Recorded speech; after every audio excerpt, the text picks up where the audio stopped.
Hello Parukutty, പൊക്കിക്കണ കുട പൊക്കിക്ക്.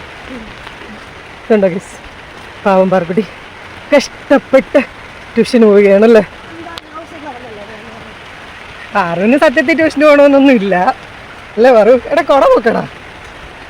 പാറുവിന് സത്യത്തിൽ ട്യൂഷന് പോകണമെന്നൊന്നും ഇല്ല, പിന്നെ എൻ്റെ നിർബന്ധത്തിന് പോവാണ് ഗൈസ്. പോ കേട്ടോ, ഇന്ന് പോകണം, എൻ്റെ തോളൊക്കെ വേദനിക്കുന്നത്. എന്താണ് ഗൈസ് പാർക്കുട്ടിയുടെ കാര്യം. മഴയായത് കാരണം ഞങ്ങൾ മുണ്ടക്ക നടന്നാണ് കേട്ടോ പോകുന്നത്. ഈശ്വര, ബാഗൊക്കെ ഉള്ളിലാക്കി കുട പിടിച്ച് നടന്നാലും കുറേ നനേ. അതുകൊണ്ട് ഞാൻ പറഞ്ഞ റെയിൻകോട്ടും കൂടി ഇട്ടോളാം, നമ്മുടെ ഡ്രസ്സ് നനയത്തില്ലല്ലോ, അല്ലെ പിന്നെ അവിടെ പോയി തണുത്തിരിക്കണ്ടേ. അങ്ങനെ ഇരിക്കുന്ന കേസ്. അപ്പോൾ ഞങ്ങൾ പോട്ടെ. പാറു ടാറ്റ പറഞ്ഞടാ. ടാറ്റ.